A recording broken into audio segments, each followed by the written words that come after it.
Alright, welcome back mga ka-Johnny. Ito po ang inyong lingkod, ka-Johnny ng Janitor TV at ito ang Johnny Depp, usapang utang, usapang ola. So, sa mga hindi pa po nakasubscribe, please subscribe, like, share, hit nyo na yung notification bell para lagi po kayong updated sa mga videos na ginagawa natin dito about sa ola review, ola update at sa pang usapang online lending apps mga ka-Johnny, no? Magandang gabi po sa inyo lahat at muli, papaalala lang po ako sa inyo kung may mga nararanasan kayong harassments at kung ano-ano mga stress, depression, anxieties. Paalala ko lang po, payo ko sa inyo, lagi po kayong magtiwala sa sarili nyo na kaya nyo mag-move on dito sa mga ola harassments na ito. Lumilipas din po yan, medyo matagal nga lang, mga ilang buwan, mga 4 to 6 months, ganyan po sila manggulo, lahat guguluhin nila, lahat gagawin nila para lang makapangharas at para makapaningil kung sakaling talagang kayo po ay may utang sa kanila. Yun lang po mga ka-Johnny. Paalala lang, relax lang po kayo. Huwag nyo masyadong stressin yung mga sarili nyo. Basta, tiwala lang po kayo, kapit lang po kayo sa taas. Lagi kayo magdasal na sana makatapos kayo, makapag-move on kayo na maayos. At kung talaga hindi nyo kaya yung mga harassments nila, change SIM card, deactivate na mga Facebook, lahat, pati mga contacts nyo, sabihan nyo na kung sakasakali magulo sila or kung sino man yung FB friends ninyo, isa-isahin ninyo. Yun lang po. Pero ito po ang pag-uusapan natin dito. Meron po kasing tanong doon sa group. Hindi po ito GC paalala lang. Excuse me lang po ulit. Papaalala ko lang po, wala na po ako sa GC. Hindi na po ako kasali ron. Na-remove na po ako, papaalala ko lang. Kasi may mga nagtatanong pa ako ng GC. Punta na lamang po kayo sa mga page na mga Ola Victims Movement. Doon na lang po kayo makapag-cooperate sa kanila. Dahil nga wala na po akong rights para magano. Tsaka hindi rin naman po ako magtatanggap sa inyo kasi meron po silang verification process para mag-ingat po ang mga nasa admin na baka kaya kasi napapasukan na ng mga agent at mga buraburagang ng mga farmers. Yun po iniingatan po ng group. Pero wala na po ako doon. Kaya di ko na po kayo masasabihan kung saan GC yun. Basta punta na lang po kayo sa page ng Ola Victims Movement page, mga ganyan po. Basta yung kay Madam Kikay, yung mga admin po doon. Doon na lang po kayo makapag-cooperate. Then may pag-uusapan tayo about dito sa tanong ng isang nag-anonymous participant na humihingi ng tulong about this concern.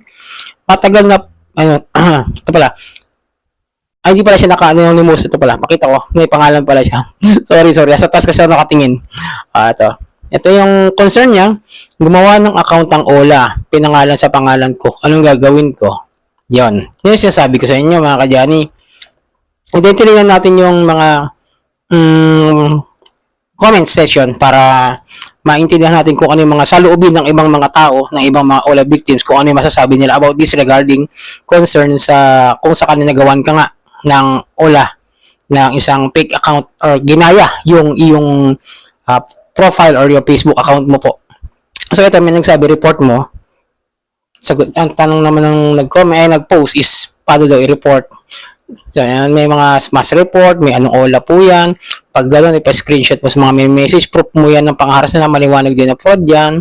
Deadma ka lang, kamukha lang ng pangalan mo yun. Meron mga, deadma, ikaw lang ba may ganyang pangalan? Mga ganong sagutan, mga, hindi ko alam no, kung sila ba ay concerned talaga sa victims or namimilosa po. Kasi meron talaga mga tao dito sa group na hindi ko maintindihan yung mindset na pinagtatawanan yung mga ibang victim na humihingi lamang ng payo at ng advice. Eto, may tama naman sinabi ni isa, report po sa PNP kasi yan po ay isang identity theft. Ano po yan, criminal case po yan. Ang paggawa ng isa pang account na ginagamit sa hindi magandang bagay ay maaari maging kriminal na kaso at maging isang kriminal na liabilities para sa taong wala namang alam na ginagaya pala siya or ginagamit sa hindi maganda. Example, kunwari ako, ginaya ko. May gumawa ng fake account ko, ng fake Facebook ko. Ginaya rin yung pangalan ko, yung info ko, halos kinopya niya. Then, always remember pag gano'n may nakita kayong gumaya sa inyo na ipakita ninyo yung legit ninyo na page or Facebook account at ipaalam nyo sa kanila na may gumagaya once na makita ninyo. Tapos make report do sa Facebook page na yun na gumaya sa inyo ng ano po, tawag doon yung report mission. Meron po kasing report, may tatlong toolbox may gilid sa ano niya, sa may Facebook page. Pwede nyo i-report yun na fake account, merong inappropriate things. Marami pong klase ng pagre-report po. Ano lang po yung sa may link niya sa may Facebook po niya, 'di ba? Yung sa Facebook profile natin, meron tatlong bilog sa gilid. Doon po niyo pipindutin para mag-report niyo po yung Facebook na yun. And then kung kaya niyo mag-report sa mga PNP, si NBI, pwede po, much better po yun. Then kasi po para malaman na may gumagamit sa inyong pagkatao. Yun po, para mas ma-secure kayo. Kasi mamaya hinayaan nyo lang din. Meron kasing ganun mga tao na pinababayaan lang. Pero which is ginagamit naman talaga ng mga all agent. Yung mga ganong klase ng sistema o ng paraan para makapasingil sa inyo, gagamayahin kayo, sisingilin yung mga contacts ninyo, sisingilin yung mga FB friends ninyo, tapos pwede rin magpanggap sila ng agent ng isang OLA at gamitin yung informasyon ninyo, sasabihin ng agent na naging agent ka ng OLA nito para ipahamak po kayo ng mga agent na yan. Paalala lang po, lagi po kayo maging vigilant, lagi po kayo maging aware sa mga ganitong klase ng mga bagay. Hindi biro ito. Hindi po ito biro. Nakakalungkot nga, minsan nagiging yung iba siguro, hindi ko mag-gets talaga yung mga mindset na gano'n, tinatawa na yung mga OLA victims na humihingi ng payo. Iba nga, may nagpapayo pang ko, utangan mo ng utangan niya mga OLA na yan, which is, hindi namin yan tinotolerate. Hindi ko tinotolerate dito sa aking channel yung pangungutang niya sa OLA. Kasi nga maraming tao ang nadadamay, kahit wala yung mga utang, yung mga contacts ninyo, mga kaibigan ninyo, guguluhin nila yan. Kaya kung nagagaya yung ano nyo, may gumagaya sa FB nyo, always make a proper complaint, a proper way to settle the problem. Kasi nga mahirap po yung ginagaya po. Mas maganda pa rin po. Tapos ipalam niyo po kung ano yung tunay ninyong page.